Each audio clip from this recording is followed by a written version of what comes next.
Kaizo Mario World is a ROM hack of the Super Nintendo game Super Mario World. It's basically extremely difficult levels people made that include a multitude of pixel-perfect timing for jumps and a lot of special tricks that you have to know in order to beat the levels. So when Mario Maker came out, having Super Mario World as a skin you could use when making levels, it's pretty obvious that these Kaizo experts would take this opportunity to use this game to continue making these types of levels. And they did. So after learning about what Kaizo was, I decided to learn a lot of these tricks myself and implement them into my own levels.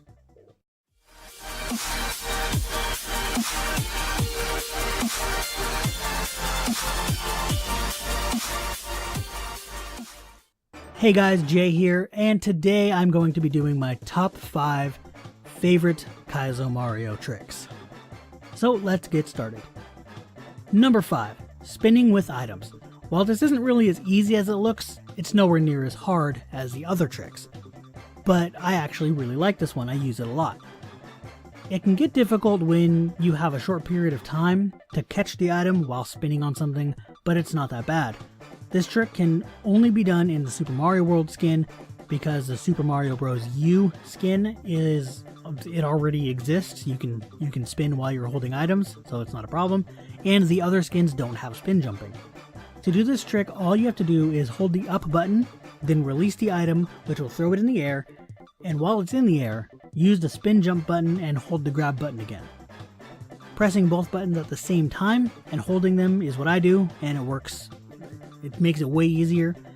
So when you touch the item, while you're spinning in the air, you automatically grab it, unless it's a POW block, which if it's above you, you'll hit it and make it go off, and if it's a shellmet, then you'll wear the shell. But you do need something to spin on while you do this, or else you just kind of land and stop. So if you have like a thwomp or spinies or other things that you can spin off of, as long as you're still spinning, you can still spin with the item. And then if you want to release the item, just press whatever direction you want to release it in and let go of the grab button, and you'll get rid of the item in whatever direction you're pressing it. And if you're good enough, you can actually jump off of the items. It's really hard, but you can spring jump off of a spring if you're holding it and doing that. It is really difficult, but that actually brings me to my next one. Number 4, spring jumps and P-switch jumps. These are a little harder. In fact, I actually have a harder time with these than I do with pretty much any other trick. And a while back, Nintendo even changed the timing for P-switch jumps, so it's actually a lot harder to do those. So the reason these are both on the same number is that they're pretty much the same thing. Just that one gets you a little bit higher of a jump than the other, which is the spring. Basically, you can consider these a double jump, since that's really all they are, and you don't have the double jump option. So to do this, you don't have to be running first, but you can. It makes it a lot easier. But what you do is, while holding the item, crouch and jump, and do this pretty fast, and keep holding down the button to stay crouched, like the down button, so that you stay crouched, as well as holding the jump button, because you're going to need that jump button pressed down in order to get that second jump automatically off of the spring. Then at the peak of the jump, you let go of the item while you're still holding down, and that'll just release it in like a drop it down type thing rather than kicking it. So it'll drop it down under you, and then you automatically jump off of it. The only difference is with the P-switch, you need to let go of the jump button instead of holding it, because if you're holding the jump button, you won't get that second jump. You have to physically jump again. And there's actually one other type of P-switch jump as well, and you'll usually see this one where the switch is on a spike platform, like where you'll die if you don't jump off of it, and you need to jump on it and then right at the right timing jump off of it, and it's really difficult, and it's really annoying. Number 3, no idea what this is called, but it looks cool.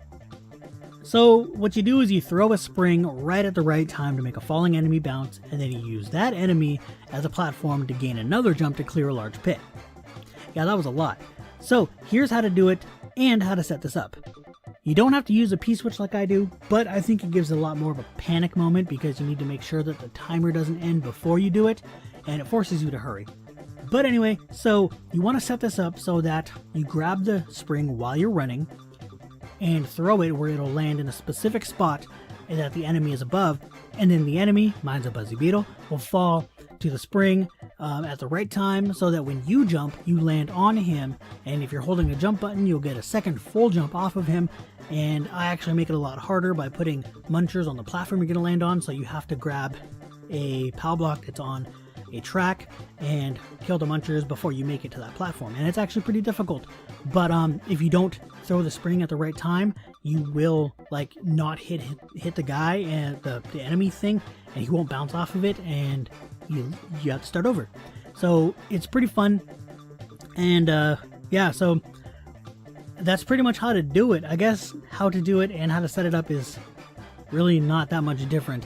But my arrows show you where to do things. The one arrow shows that you need to grab it and keep going, and then the arrows that are pointing to each other are where you need to throw it. Like at that point or before, at least up until that point, you need to make sure it's been thrown. Number 2, bomb spinning. So I'm not actually good at this one, but I still really like it. Basically, you have to spin jump on a bomb, which will ignite it and kick it at the same time. If you hit it on its right side, it'll go left, and if you hit it on its left side, it'll go right, and that's important. The main idea is to do this and hit it a few times in a single direction. So it'll be like keep kicking it right or keep kicking it to the left, and you'll usually hit it into this little area that will blow up the blocks that are in your way. I guess I don't need to tell you how to do this, it's pretty self-explanatory. The hard things about this are basically hitting it in the right direction, because usually you kick it in the opposite direction and you have to start over again, or kicking it once and then going to hit it again and not making it over to it in time, and you hit the spikes and you die. And finally, at number 1, it's another 2-in-1 entry, and that's shell jumps, and my personal favorite, double shell jumps. Hell, you can have as many as you want. I've actually seen a level with like 5 or 6 in a row where you can't stop or else you die. You have to continuously grab and throw, grab and throw. Once I got the hang of shell jumps, they started to become a lot easier, but I'll tell you how to do both of these. So the first one is a single shell jump, which is the easier of the two. Have the shell in your hands and run. Then jump and hold the directional button, jump, and grab buttons, so you have to hold all 3 of those at the same time. Then right before the peak of your jump, let go of the shell, but keep holding the directional and jump buttons. If done right, and basically the right timing, and the right distance from the wall, the shell will bounce off back at you, and then you'll jump off of it. So we're going to just move on to the double shell jump, and this is actually a lot harder. The last part of this is going to be exactly the same as a single shell jump, where at the part of where you release it before the peak, that's going to be all the same from that on, but other than that, it's going to be completely different. I personally put arrows in my level to show where to do what. Some people use coins, most people use arrows though. So 2 arrows pointing at each other means jump here with the first shell, and 1 arrow that points in a diagonal means jump here with the second shell. It'll make a lot more sense if you watch the video because you'll see what I'm doing. But if you want to test this out, like practicing it, you're going to want to make sure the shells aren't going to kill you. So, well, they're not going to wake up anyway. So if they're not buzzy beetles, basically. And then I use red shells because they don't fall off the edge. They walk to the edge and turn around and walk back. The green shells will walk off the edge. So I just use red ones to make it easier. And if you're going to make a level with them, you're going to want to use the red shells because you're going to want to make sure they have the shells there to do this and they won't walk off the edge. So the first shell, you're going to position 1 block away from the edge. So I make it easy and use like a semi-solid platform that has like actual sections like a cage, or any destructible block, which you can see each single one. That way you know where the second one in is, you set it there. Then grab the other shell and go and get momentum before, what I do is I jump off of the edge, the opposite edge of the other shell, so that I can turn back around and land back on the edge again and just continue running. But if you can have a spring there if you want. You can do whatever you want to make it so that you can get some momentum going forward. So, or you can make it long enough. You can make the path long enough so that you can get a running start. If you really want to, that's a good idea too. Probably better than doing the jump thing like I do, but I'm used to it, so that's what I do. But anyway, get momentum and jump at the arrows that are facing each other. So those two, that's where you jump with the first shell. So jump, and at the peak of your jump, throw the shell. It'll soar over the other one, and you gotta have these, like, pretty much look at mine, pause the video, and look at how far apart mine are. Put them about that's about the right amount. And then, so you're gonna throw it, and it's gonna soar over the other one onto whatever, usually spikes or munchers or stuff like that. You can do that. And then when you jump off of the edge, you're going to hit the shell because it's going to bounce back. You're going to hit that shell, and because you're holding the jump button and the directional button to go forward, you're going to get a full jump off of that. And then again, like I said before, you're going to do the same thing as a single jump because now you're doing a single jump. That second one is a single jump basically. So you just let go of the shell at the right before the peak, and then you'll bounce off of it and continue going forward. So just because I want to, I'm going to be doing a bonus shell jump for you guys because I haven't seen this before.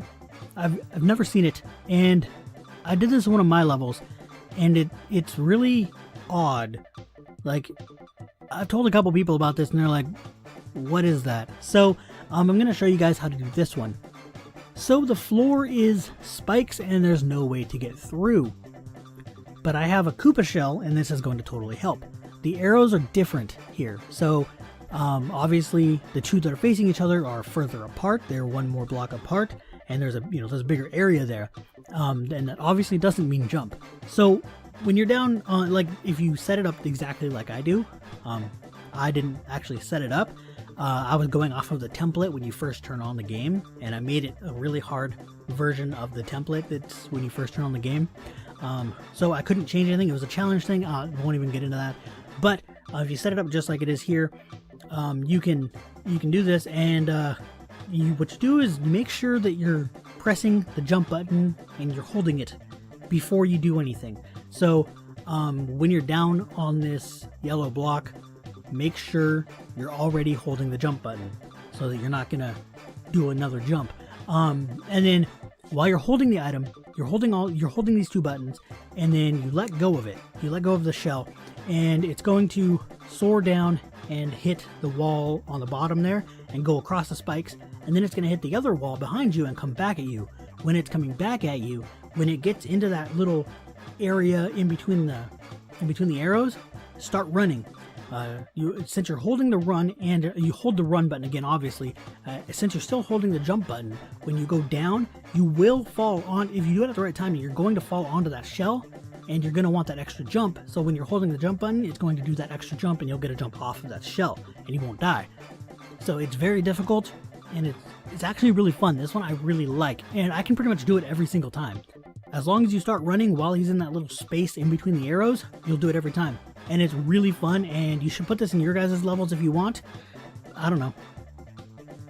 Alright, so that is my top 5 favorite Kaizo tricks. So what are your guys' favorite, if you have any? Let me know in the comments below, and if you like this video, go ahead and hit that like button, and while you're at it, go ahead and subscribe for more Nintendo crap. And anyway, I will see you guys later.